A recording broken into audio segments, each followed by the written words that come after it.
with visits. We visited Kiev. I visited too. We met in an informal setting. If he's pro-Western, so be it. It's fine. Let people do their job. The situation should have developed inside the independent Ukraine itself. As a result of Kuchma's leadership, things got worse and Viktor Yanukovych came to power after all. Maybe he wasn't the best president and politician, I don't know. I don't want to give assessments. However, the issue of the association with the EU came up. We have always been lenient to this, suit yourself. But when we read through the Treaty of Association, it turned out to be a problem for us, since we had a free trade zone and open customs borders with Ukraine, which under this association had to open its borders for Europe, which would have led to flooding of our market. We said, no, this is not going to work. We shall close our borders with Ukraine then. The customs borders, that is. Yanukovych started to calculate how much Ukraine was going to gain, how much to lose, and said to his European partners, I need more time to think before signing.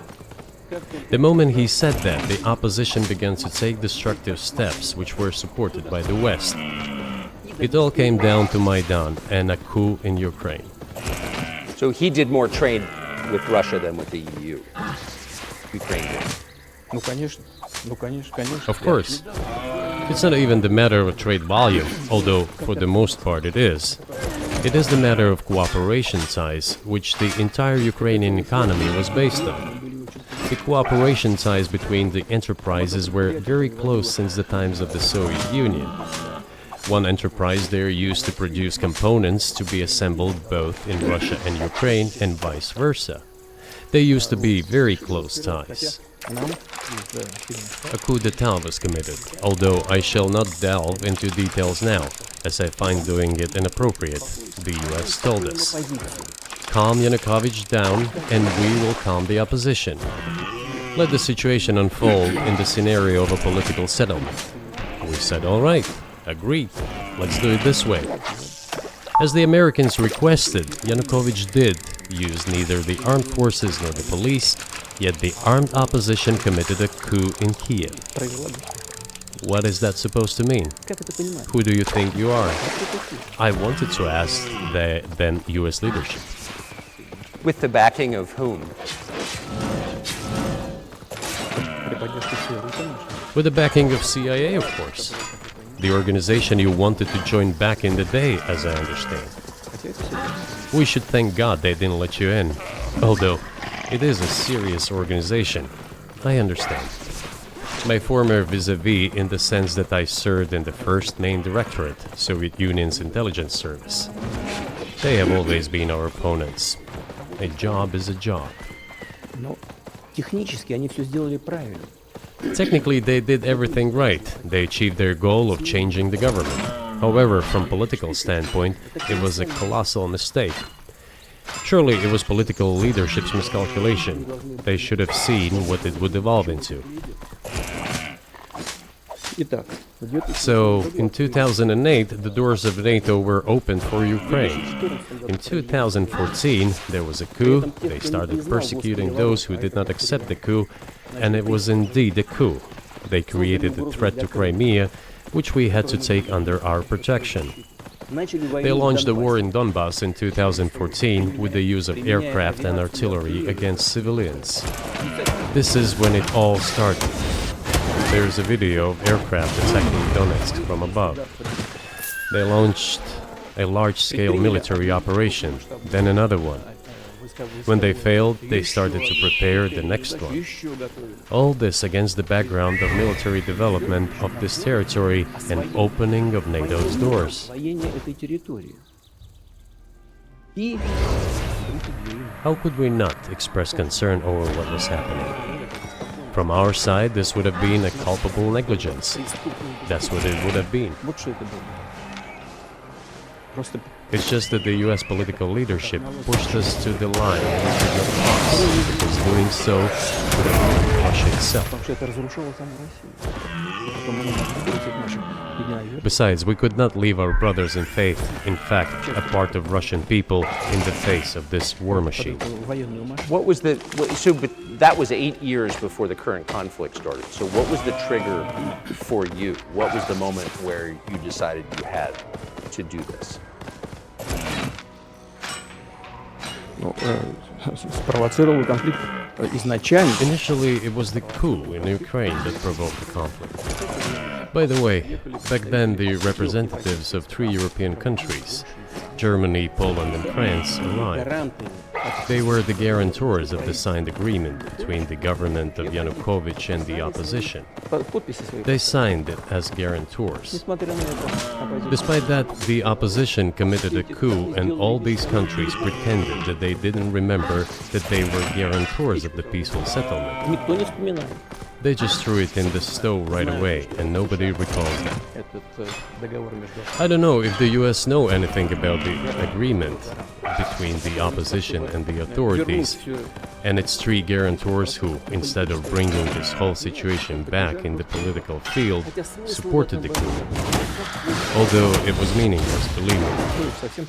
Because President Yanukovych agreed to all conditions, he was ready to hold an early election which he had no chance of winning, frankly speaking. Everyone knew that. Then why the coup? Why the victims? Why threatening Crimea? Why launching an operation in Donbass? This I do not understand. That is exactly what the miscalculation is. CIA did its job to complete the coup. I think one of the deputy secretaries of state said that it cost a large sum of money, almost 5 billion.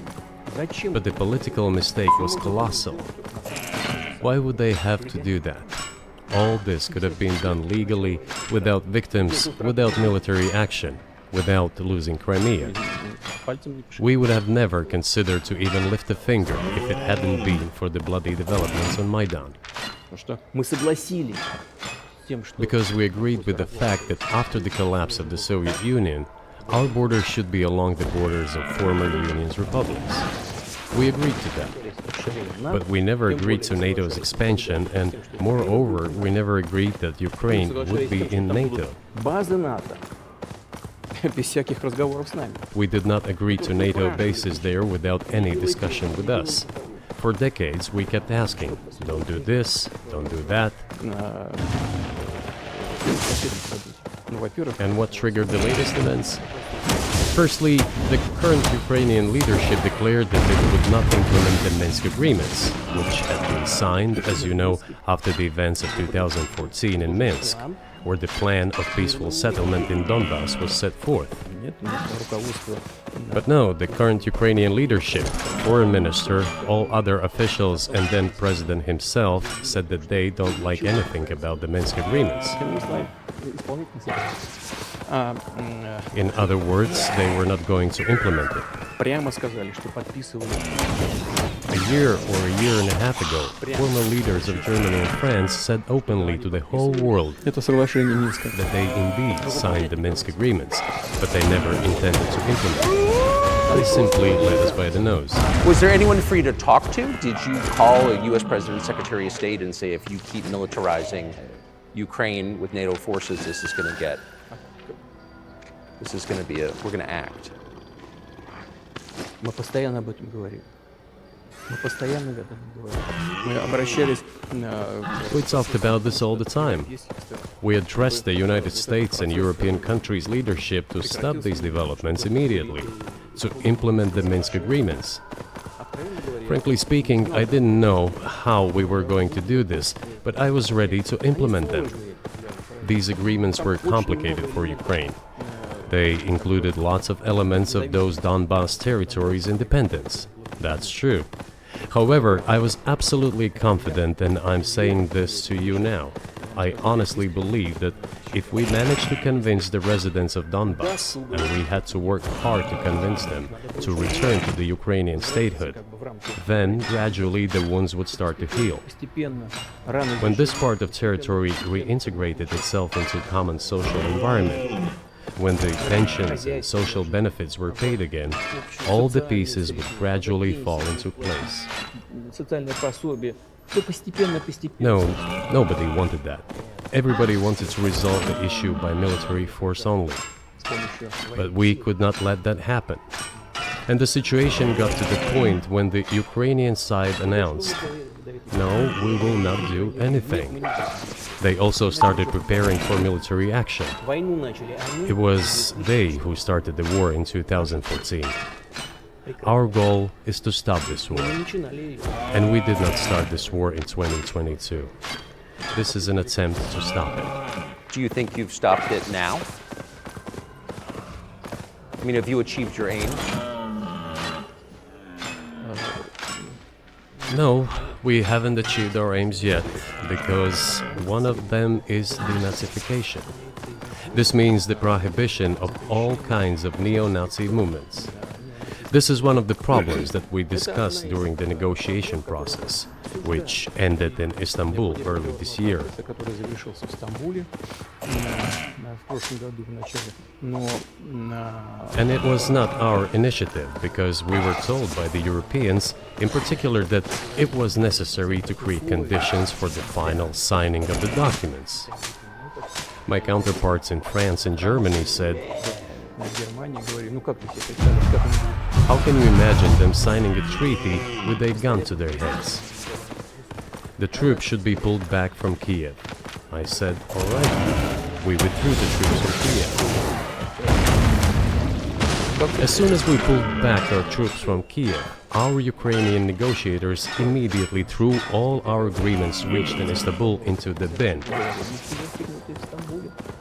and got prepared for a long-standing armed confrontation with the help of the United States and satellites in Europe. That is how the situation has developed, and that is how it looks now. Да. But what is, pardon my ignorance, what is denazification? What would that mean? Да, вот я сейчас это That is what I want to talk about right now. It is a very important issue. Denazification. искать, как говорят некоторые. After gaining independence, Ukraine began to search, as some Western analysts say, its identity. Это идентично. And it came up with nothing better than to build this identity upon some false heroes who collaborated with Hitler. Которые сотрудничали с Гитлером. Я говорил, что I have already said that in the early 19th century, when the theorists of independence and sovereignty of Ukraine appeared, they assumed that an independent Ukraine should have very good relations with Russia. But due to the historical development, those territories were part of the Polish-Lithuanian Commonwealth, Poland, where Ukrainians were persecuted and treated quite brutally, as well as were subject to cruel behavior. идентичность. Вели себя очень жестоко, это все осталось в памяти. There were also attempts to destroy their identity. Да, когда началась часть этой All this remained in the memory of the people. When World War II broke out, part of this extremely nationalist elite collaborated with Hitler, believing that he would bring them freedom. она начала сотрудничать с Гитлером, полагая, что The German troops, even the SS troops, made Hitler's collaborators do the dirtiest work of exterminating the Polish and Jewish population. Hence this brutal massacre of the Polish and Jewish population, as well as the Russian population too. вот отсюда вот эта жестокая резня. This was led by the persons who are well known, Bandera, Shukevich. It was those people who were made national heroes. That is the problem. And we are constantly told that nationalism and neo-Nazism exist in other countries as well. Yes, they are seedlings, but we uproot them, and other countries fight against them. But Ukraine is not the case. These people have been made into national heroes in Ukraine. Monuments to those people have been erected. They are displayed on flags. Their names are shouted by crowds that walk with torches, as it was in Nazi Germany. Они на флагах, они их имена кричат. These were people who exterminated Poles, Jews, and Russians. Это люди, которые уничтожали поляков, евреев, русских.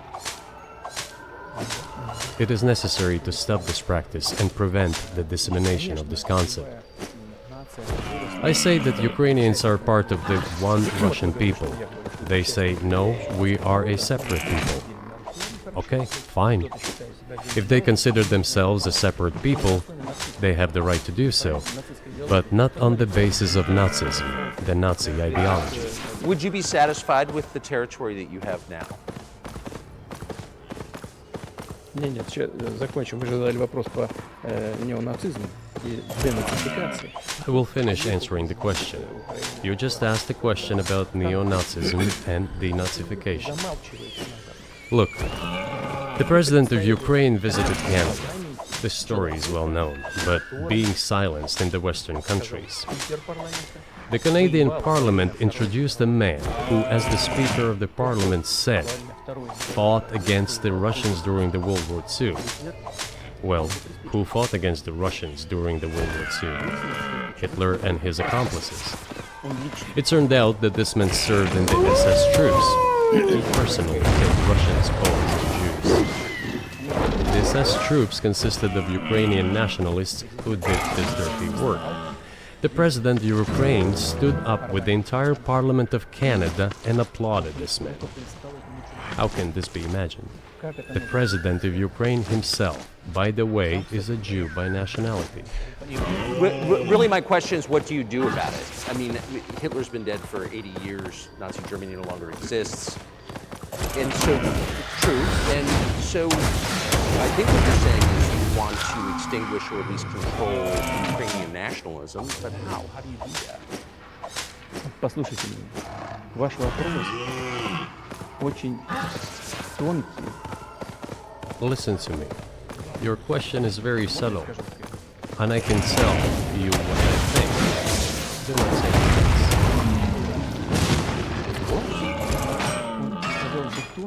Он очень противный. this question appears to be subtle. It is quite pesky. Значит, You say Hitler has been dead for so many years, 80 years. But his example lives on. People who exterminated Jews, Russians, and Poles are alive. And the president, the current president of today's Ukraine, applauds him in the Canadian Parliament, gives a standing ovation. Can we say that we have completely uprooted this ideology if what we see is happening today? That is what denazification is in our understanding. We have to get rid of those people who maintain this concept and support this practice and try to preserve it. That is what denazification is. That is what we mean. Right. My question was a little more specific. It was, of course, not a defense of Nazis, neo or otherwise. It was a practical question. You don't control the entire country. You don't control Kiev. You don't seem like you want to. So how do you eliminate a culture or an ideology or feelings or view of history in a country that you don't control? What do you do about that? А вы знаете, как вам не покажется странно, в ходе переговоров в Стамбуле You know, as strange as it may seem to you, during the negotiations at Istanbul, we did agree that we have it all in writing. Neo-Nazism would not be cultivated in Ukraine, including that it would be prohibited at the legislative level. Mr. Carson, we agreed on that. This, it turns out, can be done during the negotiation process. And there's nothing humiliating for Ukraine as a modern civilized state. Is any state allowed to promote Nazism? It is not, is it? Oh. That is it.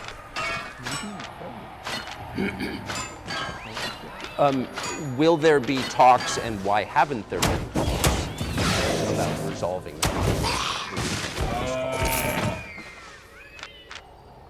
они были, они на высокой стадии согласования позиций. They have been. They reached a very high stage of coordination of positions in a complex process, but still they were almost finalized. But after we withdrew our troops from Kiev, as I have already said, The other side threw away all these agreements and obeyed the instructions of Western countries, European countries, and the United States to fight Russia to the bitter end. Moreover, the President of Ukraine has legislated a ban on negotiating with Russia. He signed a decree forbidding everyone to negotiate with Russia. But how are we going to negotiate if he forbade himself and everyone to do this? We know that he is putting forward some ideas about the settlement, but in order to agree on something, we need to have a dialogue. Is that not right? Well, but you wouldn't be speaking to the Ukrainian president, you'd be speaking to the American president. When was the last time you spoke to Joe Biden? I cannot remember when I talked to him. I do not remember. You don't remember? No. Why? Do I have to remember everything? I have my own things to do. We have domestic political affairs. Well, he's funding the war that you're fighting, so I would think that would be memorable.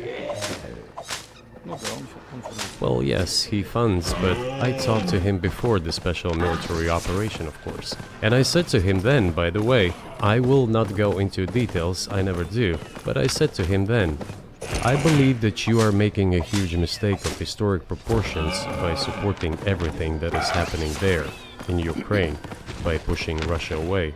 I told him repeatedly, by the way. I think that would be correct if I stop here. What did he say? Ask him, please. It is easier for you. You are a citizen of the United States. Go and ask him.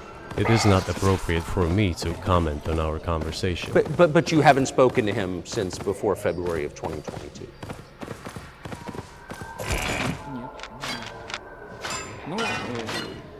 No, we haven't spoken.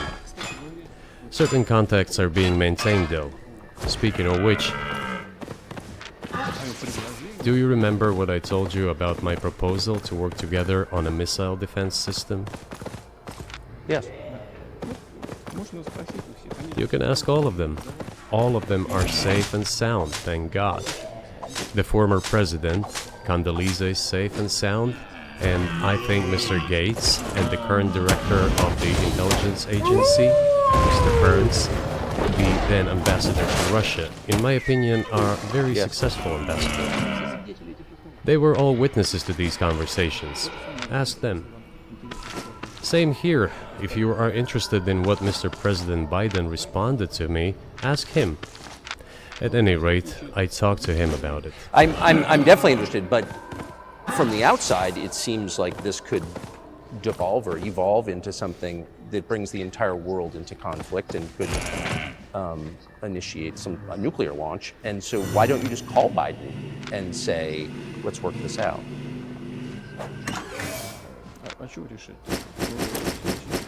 What's there to work out? It's very simple. I repeat. We have contacts through various agencies. I will tell you what we are saying on this matter and what we are conveying to the US leadership. If you really want to stop fighting, you need to stop supplying weapons. It will be over within a few weeks. That's it. And then we can agree on some terms. Before you do that, stop. What's easier? Why would I call him? What should I talk to him about? Or beg him for what? And what messages do you get back? You're going to deliver such and such weapons to Ukraine? Oh, I'm afraid, please don't. What is there to talk about? Do you think NATO is worried about this becoming a global war or a nuclear conflict? At least that's what they're talking about. And they're trying to intimidate their own population with an imaginary Russian threat. This is an obvious fact. And thinking people, not Philistines, but thinking people, analysts, those who are engaged in real politics, just smart people understand perfectly well that this is a fake. They're trying to fuel the Russian threat. The threat I think you're referring to is a Russian invasion of Poland, Latvia, expansionist behavior. Can you imagine a scenario where you send people to Poland?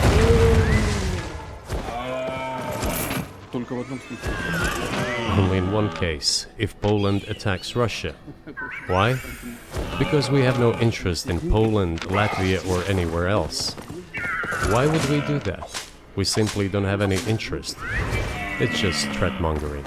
Well, the argument, I know you know this, is that, well, he invaded Ukraine. He has territorial aims across the continent. And you're saying,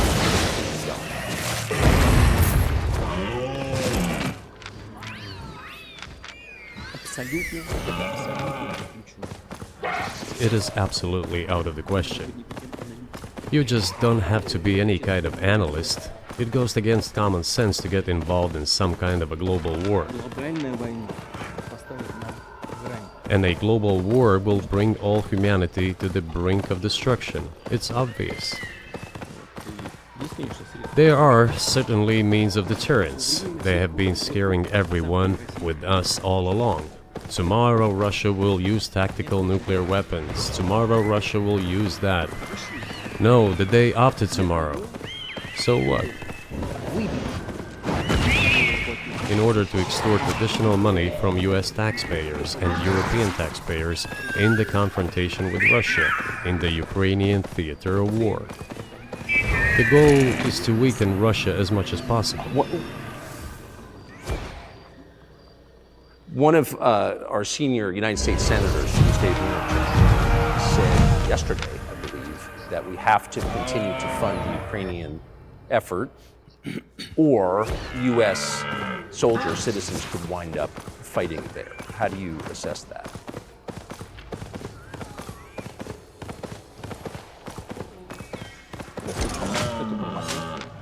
This is a provocation, and a cheap provocation at that.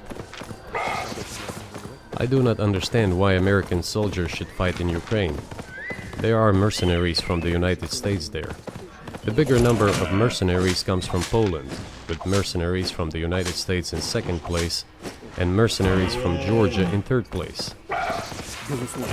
Well, if somebody has the desire to send regular troops, that would certainly bring humanity to the brink of very serious global conflict. This is obvious. Do the United States need this? What for? Thousands of miles away from your national territory. Don't you have anything better to do? You have issues on the border, issues with migration, issues with the national debt, more than $33 trillion. You have nothing better to do, so you should fight in Ukraine? Wouldn't it be better to negotiate with Russia?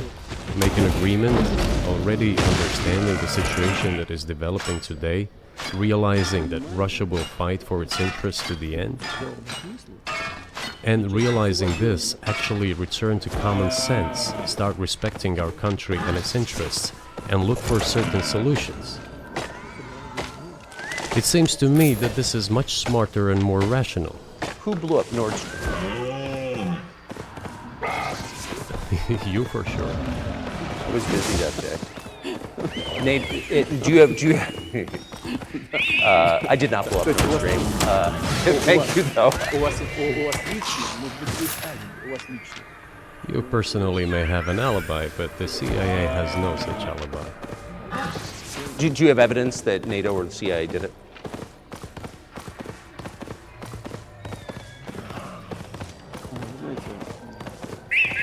You know, I won't get into details, but people always say in such cases, look for someone who is interested.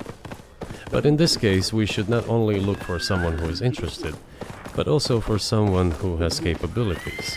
Because there may be many people interested, but not all of them are capable of sinking to the bottom of the Baltic Sea and carrying out this explosion. These two components should be connected.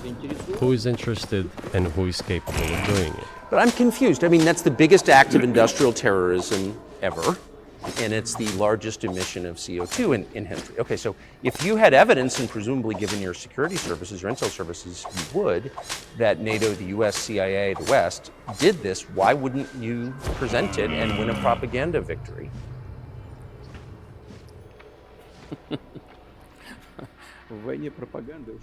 In the war of propaganda, it is very difficult to defeat the United States. Because the United States controls all the world's media and many European media. The ultimate beneficiary of the biggest European media are American financial institutions. Don't you know that? So it is possible to get involved in this work, but it is cost prohibitive, so to speak. We can simply shine the spotlight on our sources of information, and we will not achieve results. It is clear to the whole world what happened, and even American analysts talk about it directly. It's true. Yes, but here's a question you may be able to answer. You worked in Germany, famously. The Germans clearly know that their NATO partner did this, and it damaged their economy greatly. It may never recover. Why are they being silent about it? That's very confusing to me. Why wouldn't the Germans say something about it? This also confuses me. But today's German leadership is guided by the interests of the collective West rather than its national interests. Otherwise, it is difficult to explain the logic of their action or inaction. After all, it is not only about Nord Stream 1, which was blown up, and the Nord Stream 2 was damaged, but one pipe is safe and sound and gas can be supplied to Europe through it. But Germany does not open it. We're ready, please. There's another route through Poland, called Yamal Europe, which also allows for large flow. Poland has closed it, but Poland pecks from the German hand. It receives money from the pan-European funds, and Germany is the main donor to these pan-European funds. Germany feeds Poland to a certain extent, and they close their route to Germany. Why? I don't understand.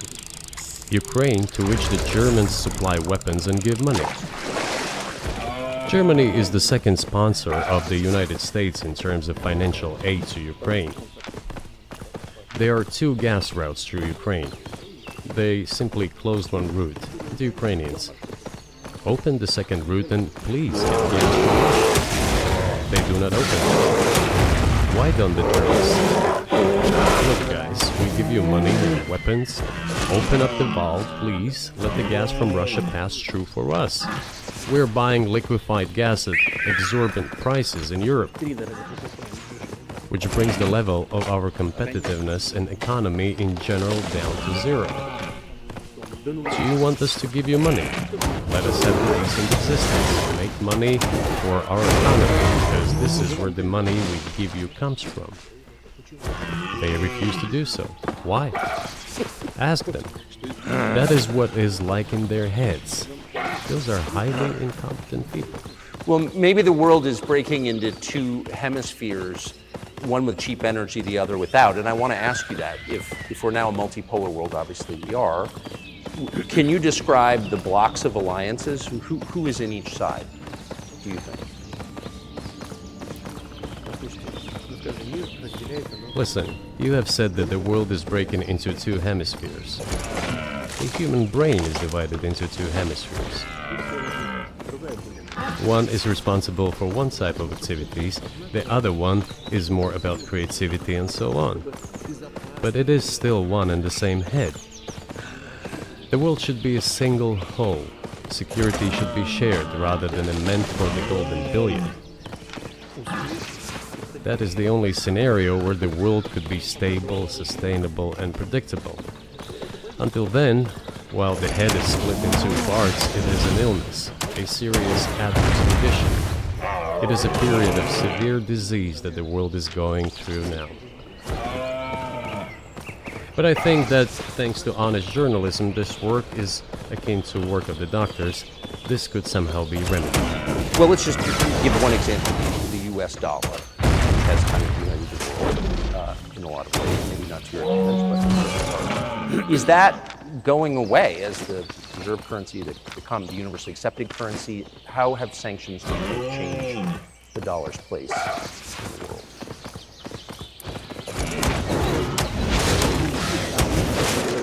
You know, to use the dollar as a tool of foreign policy struggle is one of the biggest strategic mistakes made by the US political leadership.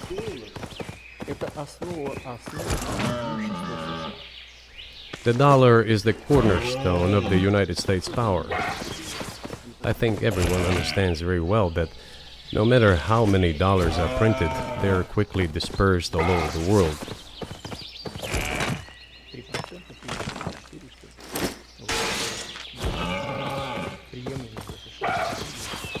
Inflation in the United States is minimal. It's about 3 or 3.4%, which is, I think, totally acceptable for the US. But they won't stop printing. What does the debt of $33 trillion tell us about? It is about the emission. Как только политическое руководство приняло решение использовать доллар в качестве инструмента. Nevertheless, it is the main weapon used by the United States to preserve its power across the world. As soon as the political leadership decided to use the US dollar as a tool of political struggle, a blow was dealt to this American power. I would not like to use any strong language, but it is a stupid thing to do and a grave mistake. Сокращаются запасы доллара сейчас. Все смотрят на то, что происходит. Look at what is going on in the world. Even the United States allies are now downsizing their dollar reserves. Seeing this, everyone starts looking for ways to protect themselves.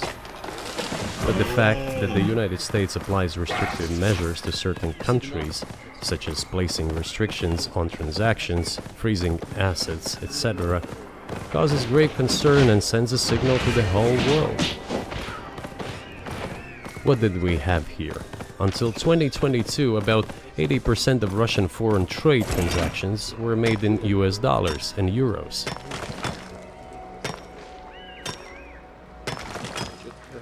US dollars accounted for approximately 50% of our transactions with third countries, while currently it is down to 13%.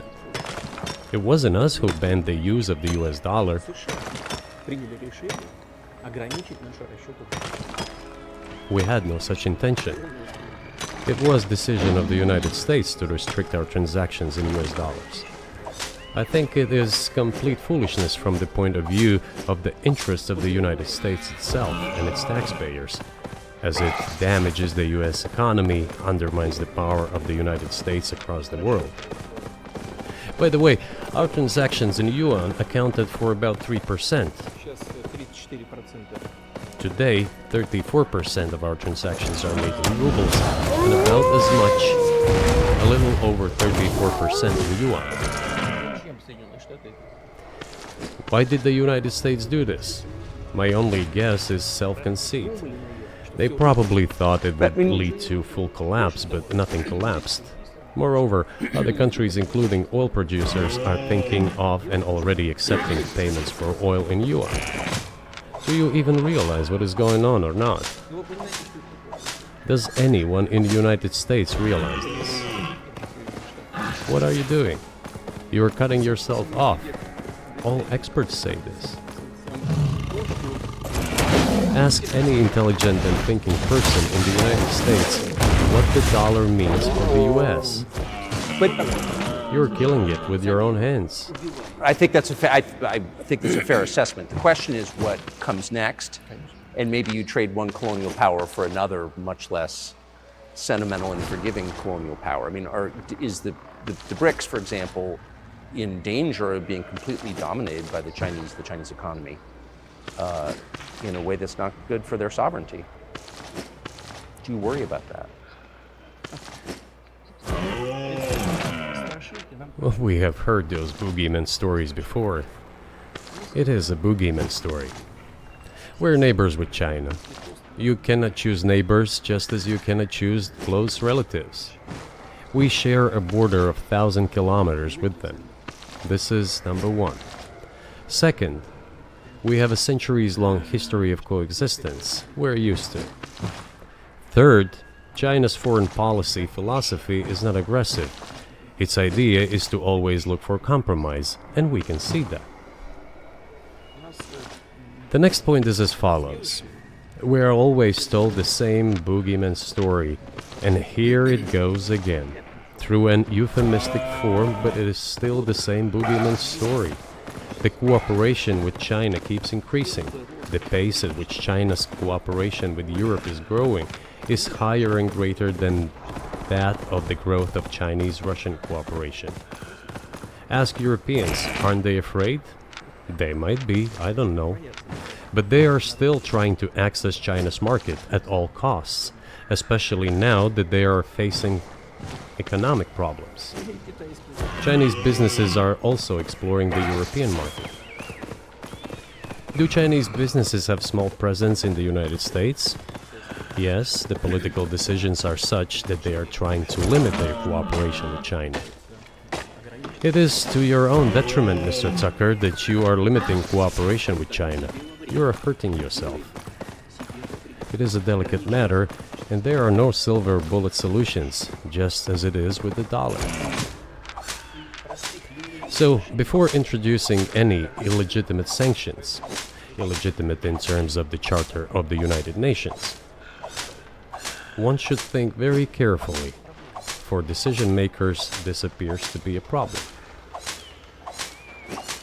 So you said a moment ago that the world would be a lot better if it weren't broken into competing alliances, if there was cooperation globally.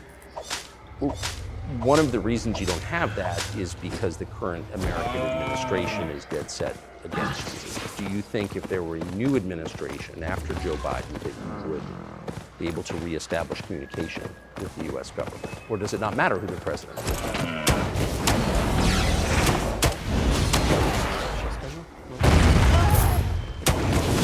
I will tell you, but let me finish the previous thought. We, together with my colleague and friend, President Xi Jinping, set a goal to reach $200 billion of mutual trade with China this year.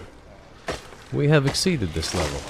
According to our figures, our bilateral trade with China totals already $230 billion, and the Chinese statistics says it is $240 billion. One more important thing. Our trade is well balanced, mutually complementary in high-tech, energy, scientific research and development. It is very balanced. As for BRICS, where Russia took over the presidency this year, the BRICS countries are, by and large, developing very rapidly. Look, if memory serves me right, back in 1992, the share of the G7 countries in the world economy amounted to 47%, whereas in 2022 it was down to, I think, a little over 30%. The BRICS countries accounted for only 16% in 1992, but now their share is greater than that of the G7.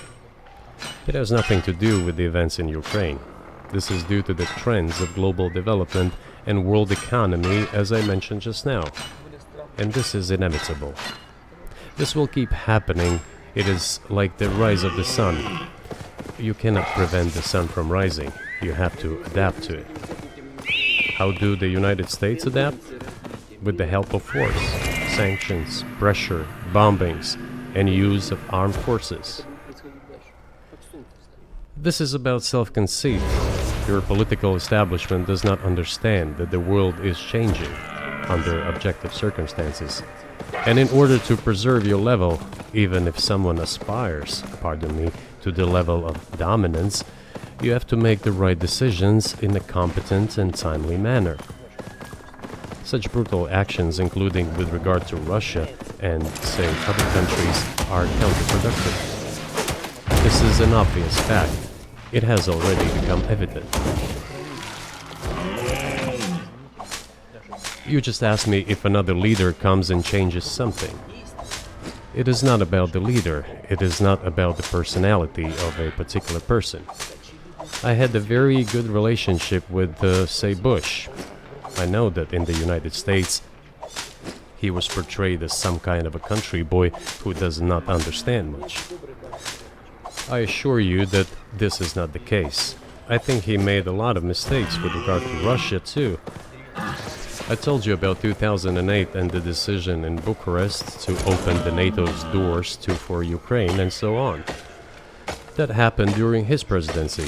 He actually exercised pressure on the Europeans. But in general, on a personal human level, I had a very good relationship with him. He was no worse than any other American or Russian or European politician. I assure you, he understood what he was doing as well as others. I had such personal relationship with Trump as well. It is not about the personality of the leader, it is about the elite's mindset. If the idea of domination at any cost, based also on forceful actions, dominates the American society, nothing will change. It will only get worse. But if, in the end, one comes to the awareness that the world has been changing due to the objective circumstances, and that one should be able to adapt to them in time, using the advantages that the US still has today, then perhaps something may change. Look, China's economy has become the first economy in the world in purchasing power parity. In terms of volume, it overtook the US a long time ago. The USA comes second, then India, 1.5 billion people, and then Japan, with Russia in the 5th place. Russia was the first economy in Europe last year, despite all the sanctions and restrictions. Is it normal from your point of view? Sanctions, restrictions, impossibility of payments in dollars, being cut off from SWIFT services, sanctions against our ships carrying oil, sanctions against airplanes, sanctions in everything, everywhere. The largest number of sanctions in the world which are applied against Russia. And we have become Europe's first economy during this time. The tools that US uses don't work. Well, one has to think about what to do. If this realization comes to the ruling elites, then yes, then the first person of the state will act in anticipation of what the voters and the people who make decisions at various levels expect from this person.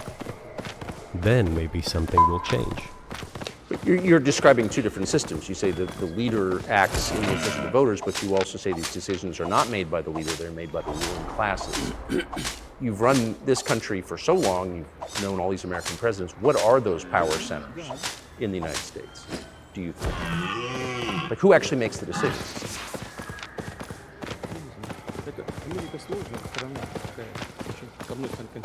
I don't know. America is a complex country. Conservative on one hand, rapidly changing on the other. It's not easy for us to sort it all out. Who makes decisions in the elections? Is it possible to understand this when each state has its own legislation? Each state regulates itself? Someone can be excluded from elections at the state level. It is a two-stage electoral system. It is very difficult for us to understand it. Certainly there are two parties that are dominant, the Republicans and the Democrats, and within this party system the centers that make decisions, that prepare decisions. Then, look, why in my opinion after the collapse of the Soviet Union, such an erroneous, crude, completely unjustified policy of pressure was pursued against Russia? After all, this is a policy of pressure. NATO expansion, support for the separatists in Caucasus, creation of a missile defense system. These are all elements of pressure. Pressure, pressure, pressure. Then, dragging Ukraine into NATO is all about pressure, pressure, pressure. Why? I think among other things because excessive production capacities were created. During the confrontation with the Soviet Union, there were many centers created and specialists on the Soviet Union who could not do anything else. They convinced the political leadership that it is necessary to continue chiseling Russia, to try to break it up, to create on this territory several quasi-state entities, and to subdue them in a divided form, to use their combined potential for the future struggle with China. This is a mistake, including the excessive potential of those who worked for the confrontation with the Soviet Union. It is necessary to get rid of this. There should be new, fresh forces, people who look into the future and understand what is happening in the world. Look at how Indonesia is developing. 600 million people. Where can we get away from that? Nowhere. We just have to assume that Indonesia will enter, it is already in, the club of the world's leading economies, no matter who likes it or dislikes it. Yes, we understand and are aware that in the United States, despite all the economic problems, the situation is still normal, with the economy growing decently. The GDP is growing by 2.5%, if I'm not mistaken. But if we want to ensure the future, then we need to change our approach to what is changing. As I already said, the world would nevertheless change, regardless of how the developments in Ukraine end. The world is changing. In the United States themselves, experts are writing that the United States are nonetheless gradually changing their position in the world. It is your experts who write that. I just read them. The only question is how this would happen. Painfully and quickly, or gently and gradually. And this is written by people who are not anti-American. They simply follow global development trends. That's it. And in order to assess them and change policies, we need people who think, look forward, can analyze and recommend certain decisions at the level of political leaders. I just have to ask, you've said clearly that NATO expansion eastward is a violation of the promise you all were made in 1990. It's a threat to your country. Right before you send troops into Ukraine, the Vice President of the United States went to the Munich Security Conference and encouraged the President of Ukraine to join NATO. Do you think that was an effort to provoke you into military action?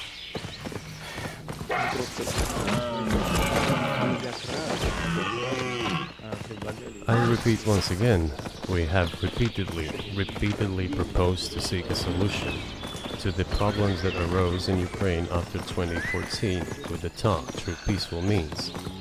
But no one listened to us. And moreover, the Ukrainian leaders who were under complete US control suddenly declared that they would not comply with the Minsk agreements. They disliked everything there and continued military activity in that territory.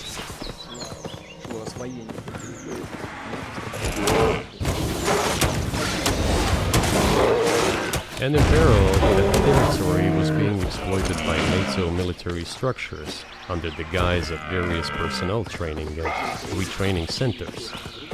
They essentially began to create bases there, that's all. Ukraine announced that the Russians were a non-titular nationality, while passing the laws that limit the rights of non-titular nationalities in Ukraine. Ukraine, having received all these southeastern territories as a gift from the Russian people, suddenly announced that the Russians were a non-titular nationality in that territory. Is that normal?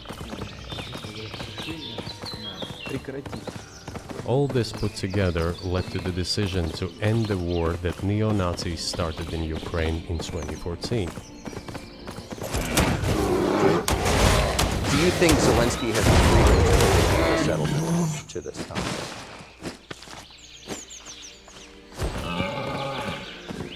I don't know the details. Of course, it's difficult for me to judge. But I believe he has, in any case, he used to have. His father fought against the fascists, Nazis, during World War II. I once talked to him about this. I said, Volodya, what are you doing? Why are you supporting neo-Nazis in Ukraine today, while your father fought against fascism? He was a frontline soldier. I will not tell you what he answered. This is a separate topic, and I think it's incorrect for me to do so. But as to the freedom of choice, why not? He came to power on the expectations of Ukrainian people that he would lead Ukraine to peace. We talked about this. It was thanks to this that he won the elections overwhelmingly. But then, when he came to power, in my opinion, he realized two things. Firstly, it is better not to clash with neo-Nazis and nationalists, because they are aggressive and very active. You can expect anything from them. And secondly, the US-led West supports them and will always support those who antagonize with Russia. It is beneficial and safe. So he took the relevant position despite promising his people to end the war in Ukraine. He deceived his voters. But do you think at this point, as of February 2024, he has the latitude, the freedom to speak with you or your government directly about putting an end to this, which clearly isn't helping his country or the world? Can he do that? А почему нет? Он же Why считает not? себя главой государства. He considers himself head of state. He won the elections. Although we believe in Russia that the coup d'etat is the primary source of power for everything that happened after 2014. And in this sense, even today government is flawed. But he considers himself the president, and he is recognized by the United States, all of Europe, and practically the rest of the world in such a capacity. Why not? Can. We negotiated with Ukraine in Istanbul. We agreed. He was aware of this. Moreover, the negotiation group leader, Mr. Arhamia is his last name, I believe still heads the faction of the ruling party, the party of the president in the Rada. He still heads the presidential faction in the Rada, the country's parliament. He still sits there. He even put his preliminary signature on the document I am telling you of. But then he publicly stated to the whole world we were ready to sign this document, but Mr. Johnson, then the Prime Minister of Great Britain, came and dissuaded us from doing this, saying it was better to fight Russia. They would give everything needed for us to return what was lost during the clashes with Russia. And we agreed with this proposal. Look, his statement has been published. He said it publicly.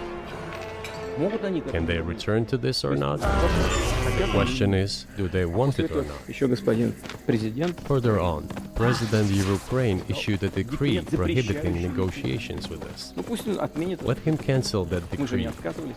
and that's it.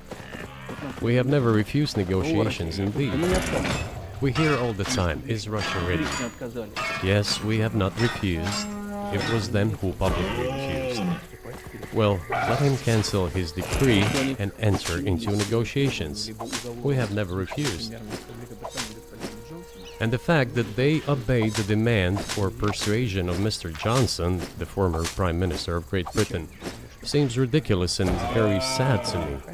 Because, as Mr. Arakamiya put it, we could have stopped those hostilities with war a year and a half ago already.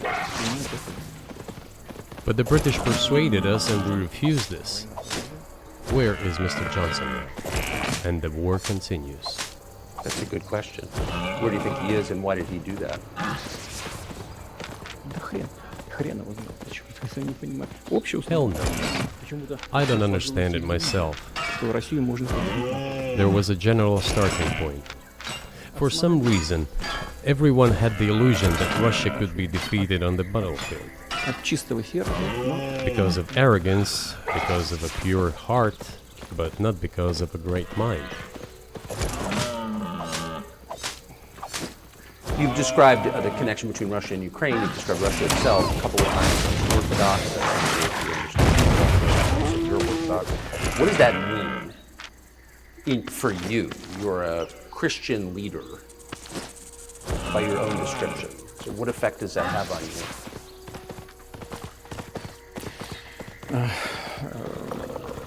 You know, as I already mentioned, in 988, Prince Vladimir himself was baptized following the example of his grandmother, Princess Olga. Then he baptized his squad, and then, gradually over the course of several years, he baptized all the Rus. It was a lengthy process, from pagans to Christians. It took many years. православие, But in the end, this orthodoxy, Eastern Christianity, deeply rooted itself in the consciousness of the Russian people. когда Россия расширялась, When Russia expanded and absorbed other nations who profess Islam, Buddhism, and Judaism, Russia has always been very loyal to those people who profess other religions. This is her strength. This is absolutely clear. And the fact is that the main postulates, main values are very similar. not to say the same in all world religions I've just mentioned, and which are the traditional religions of the Russian Federation, Russia. Российской Федерации, России. By the way, Russian authorities were always very careful about the culture and religion of those people who came into the Russian Empire. Вот.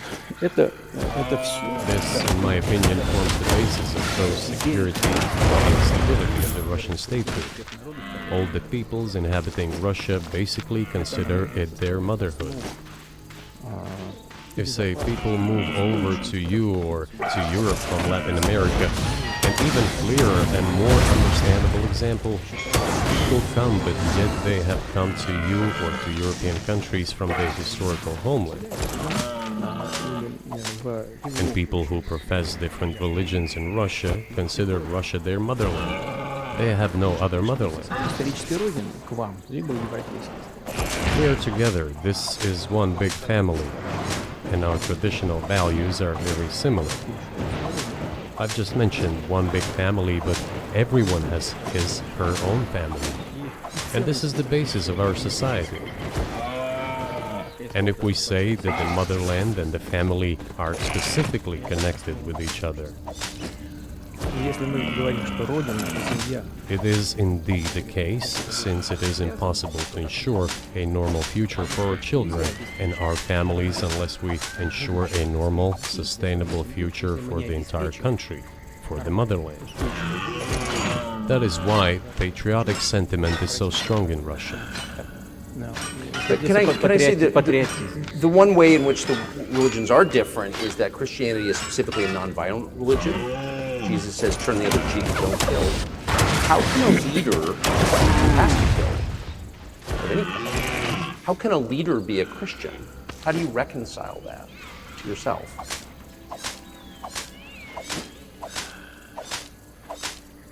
Очень легко. Если речь идет о защите себя и своих. It is very easy when it comes to protecting oneself and one's family and one's homeland. We won't attack anyone. Сначала боевые. When did the developments in Ukraine start? Лучше. Since the coup d'etat and the hostilities in Donbass began, that's when they started. And we're protecting our people, ourselves, our homeland, and our future. Не во внешних проявлениях. As for religion in general, you know, it's not about external manifestations. It's not about going to church every day or banging your head on the floor. Человекоориентированным. It is in the heart. And our culture is so human-oriented. Dostoevsky, who was very well known in the West and the genius of Russian culture, Russian literature, spoke a lot about this, about the Russian soul. Русский человек, российский человек, он думает больше о вечном. Western society is more pragmatic. Russian people think more about the eternal, about moral values. I don't know, maybe you won't agree with me, but Western culture is more pragmatic after all.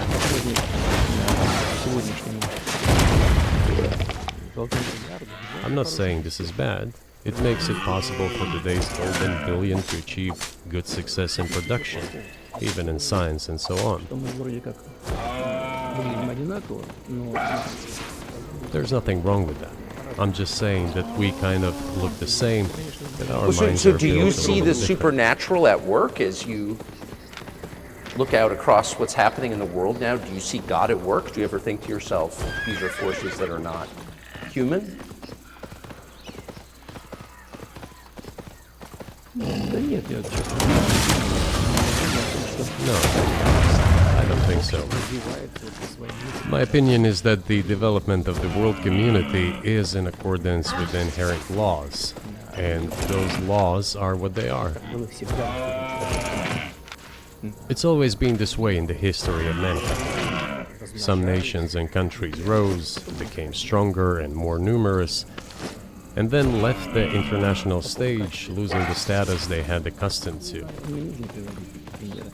Мы начинаем. There's probably no need for me to give examples, but we could start with the Genghis Khan and Horde conquerors, the Golden Horde, and then end with the Roman Empire. It seems that there has never been anything like the Roman Empire in the history of mankind. Nevertheless, the potential of the barbarians gradually grew, as did their population. In general, the barbarians were getting stronger and begun to develop economically, as we would say today. This eventually led to the collapse of the Roman Empire and the regime imposed by the Romans. However, it took 5 centuries for the Roman Empire to fall apart. The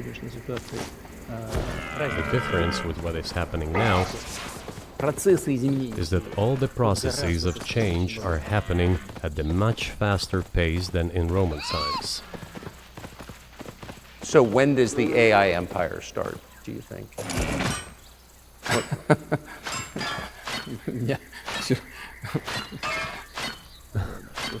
You're asking increasingly more complicated questions. To answer them, you need to be an expert in big numbers, big data, and AI.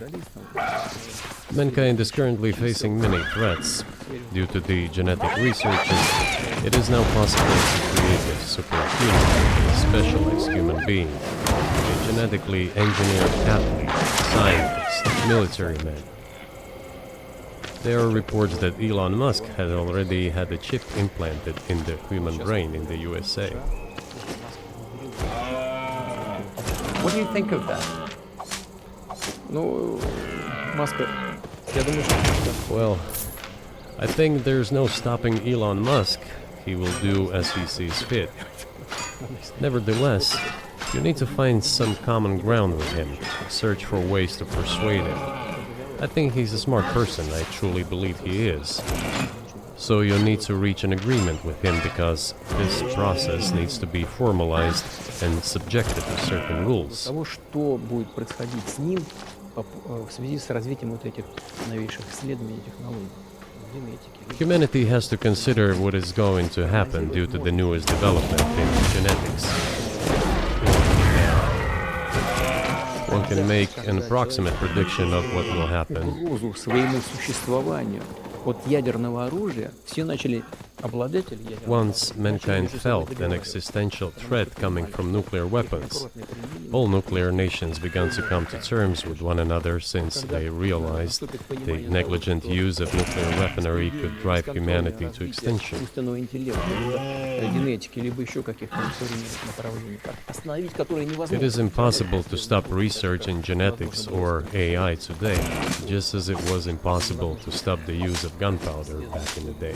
Эти исследования все равно будут. Но когда человечество почувствует угрозу для себя, But as soon as we realize that the threat comes from unbridled and uncontrolled development of AI, or genetics, or any other field, the time will come to reach an international agreement on how to regulate these things.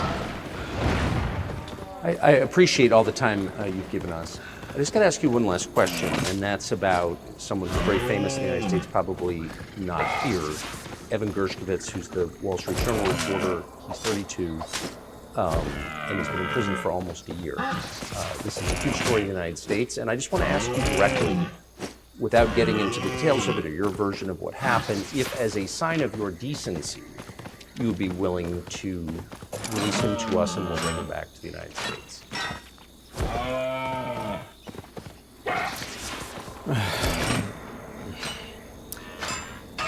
мы столько сделали жестов доброй воли, что, мне кажется, мы исчерпали все.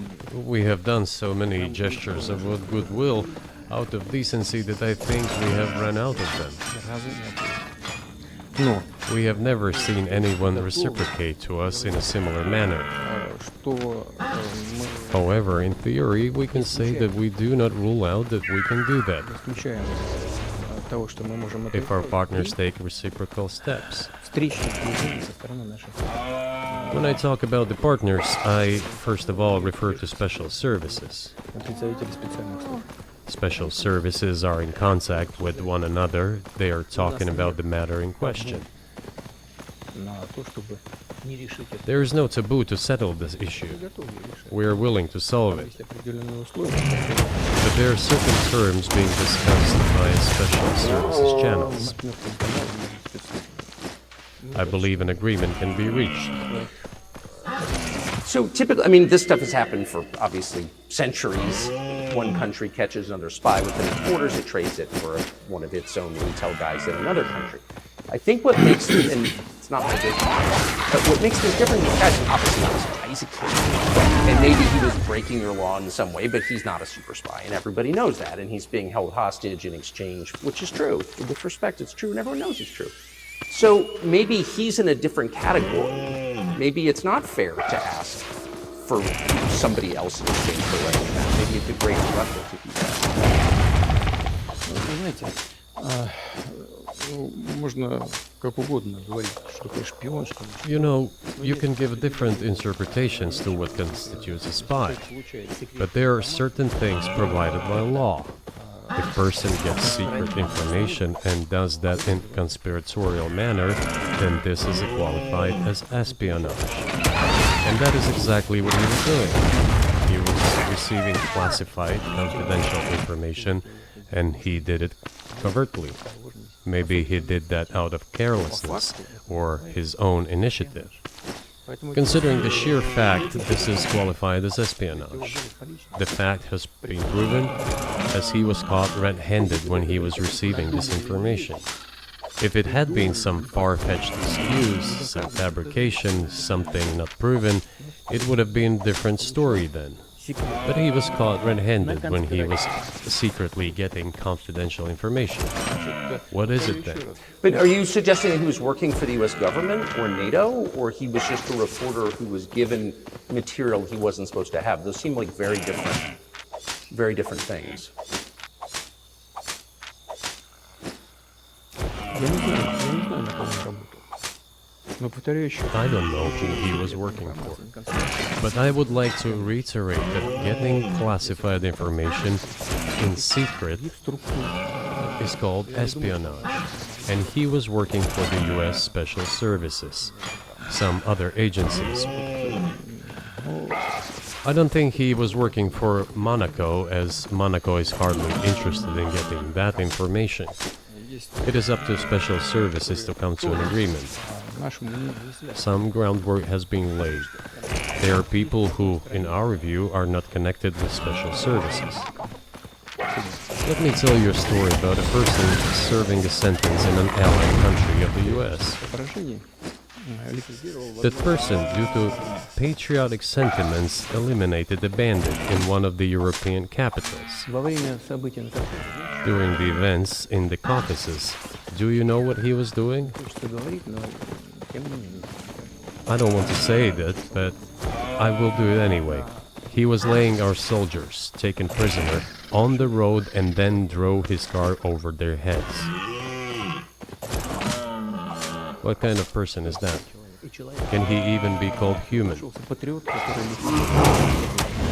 There was a patriot who eliminated him in one of the European capitals.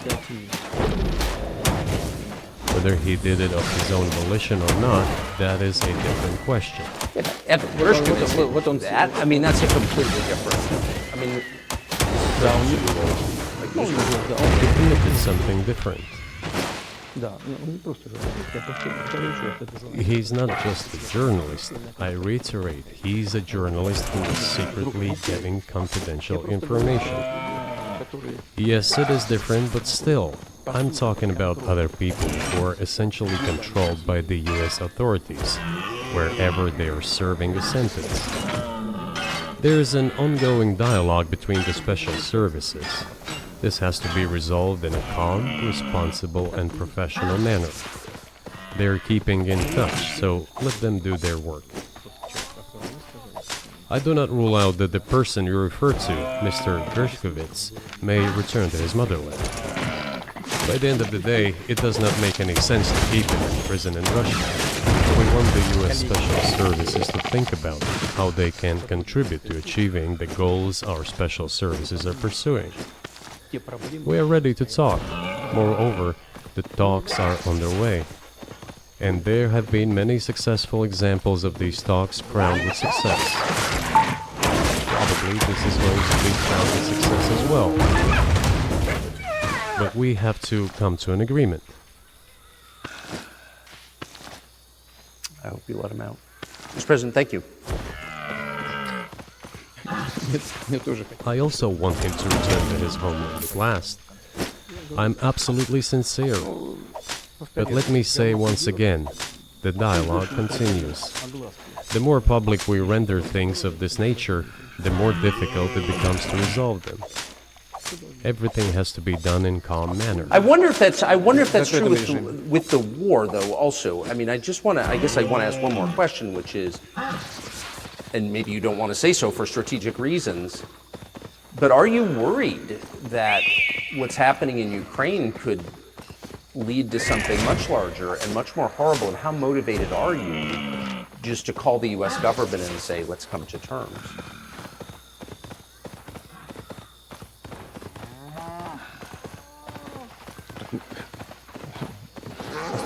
Я же сказал. I already said that we did not refuse to talk.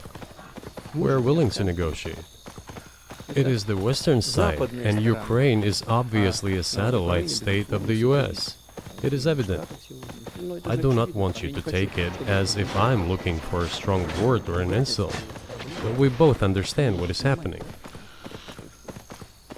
Финансовая поддержка 42 миллиарда. The financial support, $72 billion was provided.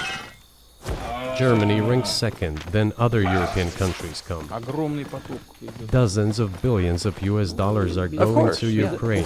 Поэтому, There's a huge influx of weapons. скажите, In this case, you should tell the current Ukrainian leadership to stop and come to negotiating table, rescind this absurd decree.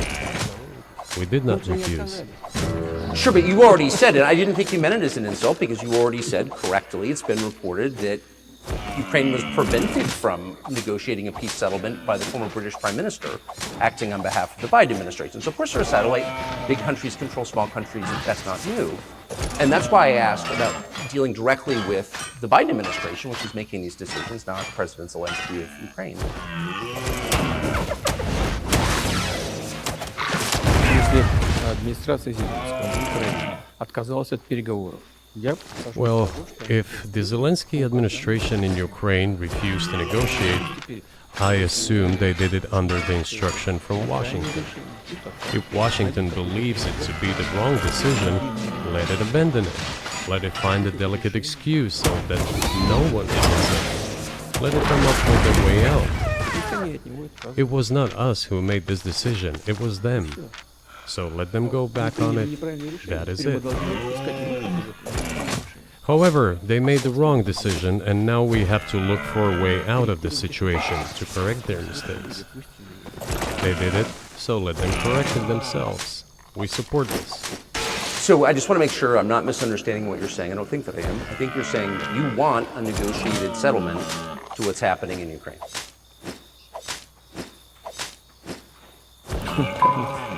Right. And we made it. We prepared a huge document in Istanbul that was initialed by the head of the Ukrainian delegation. He affixed his signature to some of the provisions, not to all of it.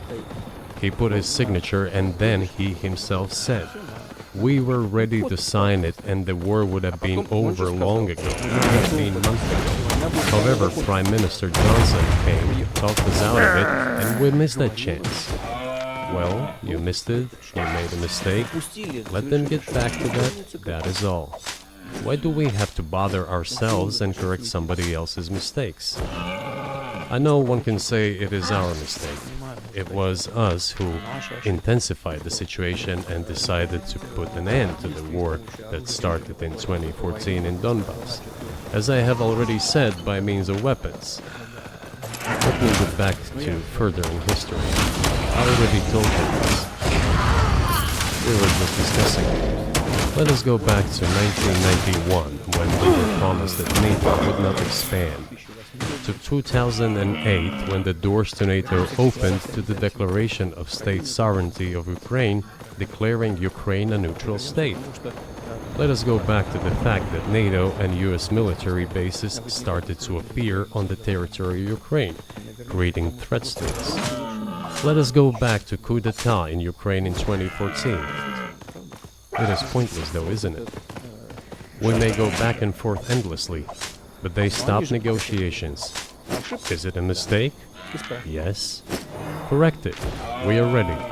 What else is needed? Do you think it's too humiliating at this point for NATO to accept Russian control of what was 2 years ago Ukrainian territory?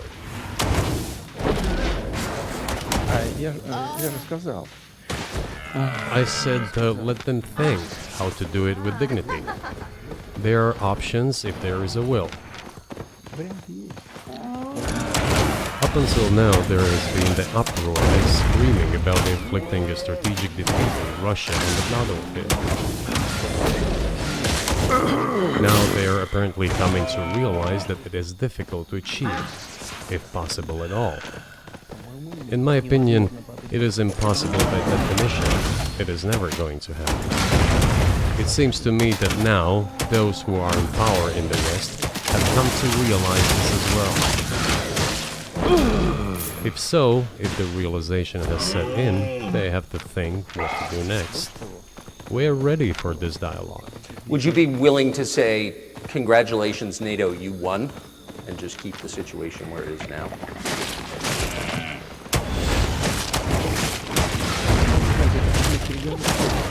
You know, it is a subject matter for the negotiations. No one is willing to conduct, or to put it more accurately, Точнее сказать. Хотят. they are willing but do not know how to do it.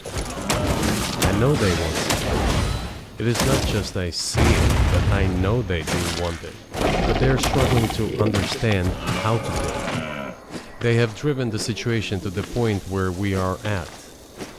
It is not us who have done that. It is our partners, opponents who have done that. Well, now let them think how to reverse the situation. We're not against it. It would be funny if it were not so sad. Да, было бы смешно, если бы не было так бы. This endless mobilization in Ukraine, the hysteria, the domestic problems, sooner or later it will result in agreement. Истерика там, внутренние проблемы. You know, this probably sounds strange given the current situation, Все равно мы договорились. И but the relations between the two peoples will be rebuilt anyway. ситуация произошла. It will take a lot of time, but they will heal. Народ был сам. Потребуется I'll give you very unusual examples. совсем приведу необычный пример. There is a combat encounter on the battlefield. Here's a specific example. Ukrainian soldiers got encircled. This is an example from real life. Our soldiers were shouting to them, "There is no chance, surrender yourselves, come out and you will be alive." Наши солдаты кричали. Suddenly, the Ukrainian soldiers were screaming from there in Russian, perfect Russian, saying, "Russians, do not surrender." And all of them perished. They still identify themselves as Russian.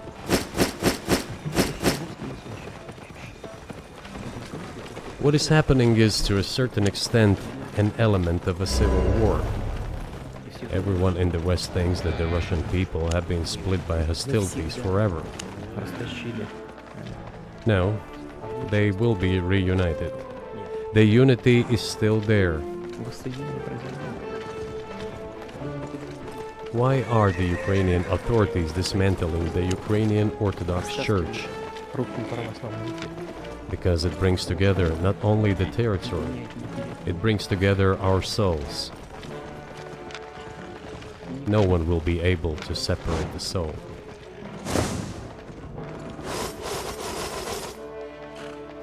Shall we end here, or is there anything else? No, I think that's good. Спасибо. Thank you, Mr. President. Free speech is bigger than any one person or any one organization. Societies are defined by what they will not permit. What we're watching is the total inversion of virtue.